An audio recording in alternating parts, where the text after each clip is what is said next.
Hey there.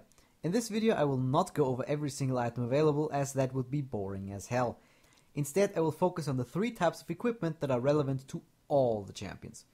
First off, boots. The first thing a woman thinks after waking up in the morning: what shoes shall I wear today? No offense intended.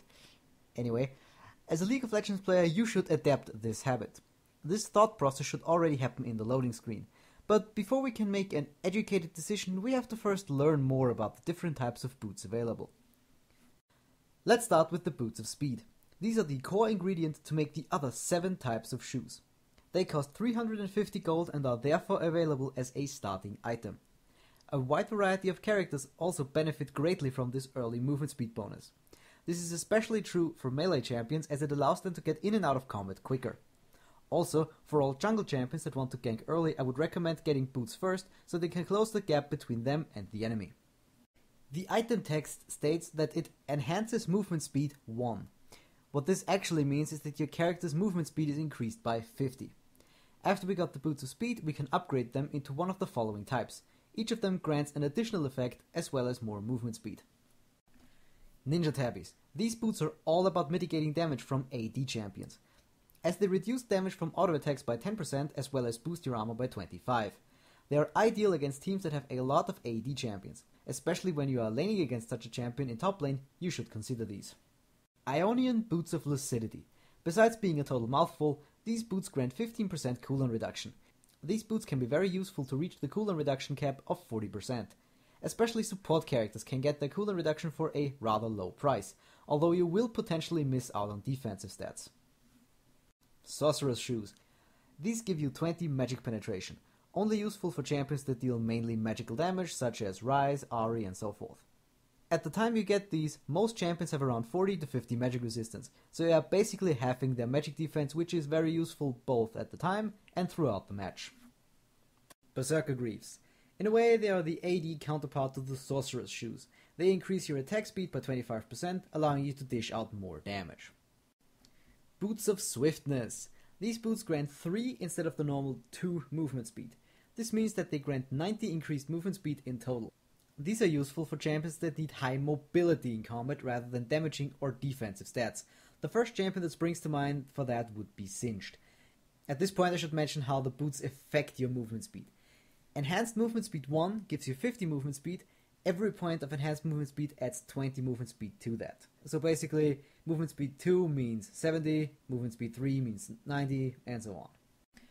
Boots of Mobility. The movement speed they grant is the same as the other shoes, except for when you are out of combat.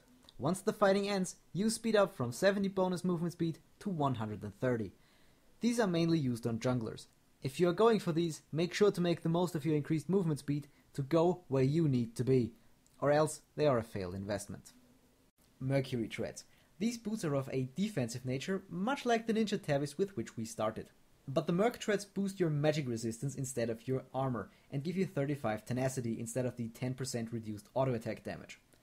Tenacity is an important stat that reduces the duration of all disables by 35%. So use these boots when the enemy team has dangerous stuns or similar forms of crowd control. Now that you know about the different boots you can acquire in the game, let's have a look at the DORAN'S items. First off, what are DORAN'S items and why are they so special? There are 3 different DORAN'S items. DORAN'S Blade for AD characters, DORAN'S Ring for AP characters, and DORAN'S Shield for tank champions. Also, you can buy one of these items at the start of the game, as their cost is exactly the amount of gold you start with. The only problem with these 3 items is that they cannot be built into anything later on.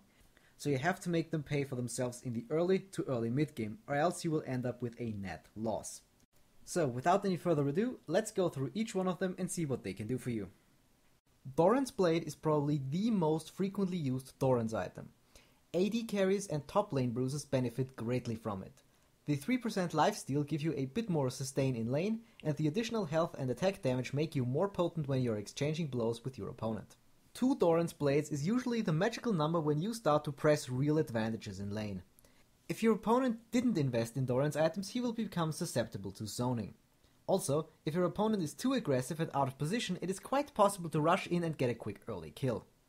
Depending on what champion you play, the extra health on DORAN'S Blades can even allow you to tower dive to some extent. But you should be certain of your game before you risk such a maneuver, as it can backfire big time. DORAN'S ring is almost exclusively used by AP mid champions that use mana. Its main purpose is granting its wielder lane sustain in the form of mana regeneration. The additional AP and health also allow you to be more confrontational with your opponent. A big number of people disagree with me on the subject, but I would not get more than one of these in a match. Your late game benefits more if you avoid confrontations with the enemy mid laner and focus more on last hitting and building your late game items earlier. DORAN'S shield is probably used the least of these three items as it has no offensive stats. It boosts armor, health, and your health regeneration. I would recommend this item for a top lane champion like Volibear or Dr. Mundo. As stated before, the DORAN'S items should give you an edge early on to make them worthwhile. DORAN'S shield does this differently to the other two DORAN'S items.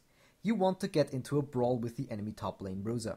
Since you have more armor, health, and health regeneration, you will come out on top even if he has a DORAN'S blade. Once both of you disengage, you will get back to an acceptable level of health quicker. So you want to chip away at your opponent, making ganks from the jungler easier or forcing your opponent back to base, which allows you to farm in peace and make him miss out on potential farm, thus getting ahead of your enemy.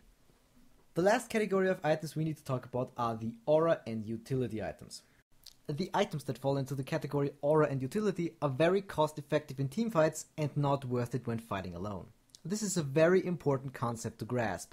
Once your team finishes up their aura items, they should pull together and roam as a team, since they sacrificed individual fighting strength in order to become vastly more powerful as a team. There is only a handful of items that fit into this category, so let's have a look at them. The Aegis of the Legion. Mostly defensive in nature, it boosts your team's survivability. It is useful in every teamfight situation, but excels against teams that use a lot of area of effect abilities for obvious reasons. Zeke's Herald grants you a bit of health and cooldown reduction, which is okay, but the real deal is that your team gets 12% lifesteal and 20% attack speed bonus. If you have a bruiser in the top lane and an offensive jungler like Lee Sin or Nocturne, there is no excuse for not getting this item on somebody. I would recommend getting this in the top lane since health is always useful as a bruiser and cooldown reduction is hard to come by. The support probably will not have the money to get it, and the AD carry should invest in different things so he can make even better use of the auras he receives. Soul Shroud. Now, this is a tough one. I generally wouldn't recommend getting this item except for when the following conditions are met. Your team knows you are building it and are adjusting their cooldown reduction items accordingly, and you play the support in the bot lane, and both you and the AD carry benefit from the extra mana that the mana manipulator, which is part of the Soul Shroud, provides. If these two things happen to be the case, Soul Shroud will benefit your team. Otherwise, don't bother. Locket of the Iron Solari. This is one of the two activatable utility items. Its use resembles that of the Aegis of the Legion, in that it is a purely defensive item that is most effective against teams that use area of effect damage. Once activated, your surrounding teammates gain a damage absorbing shield. If you plan on getting this item over the course of the game, make sure you buy a Heart of Gold early on in the game, as it is part of the recipe and it also provides a chunk of the gold necessary to finish it. Shurelya's Reverie is the most commonly built utility item in the game. Shurelya's grants a short burst of speed for the whole team. This can be used in a great number of ways. Most of the time though, you will save the cooldown to engage or disengage in teamfights. Most teams on a lower elo rating build one of these on the support, but I would highly recommend getting a second one on either your jungler or the top lane. It does give you fairly good defensive stats, and being able to boost your team's movement speed twice in a row can give you that last bit of teamfight advantage that your team needs. In case your hunger for knowledge is not yet sated, you might want to check out my other guides. Simply click on the annotation in the top right hand corner to go back to the menu.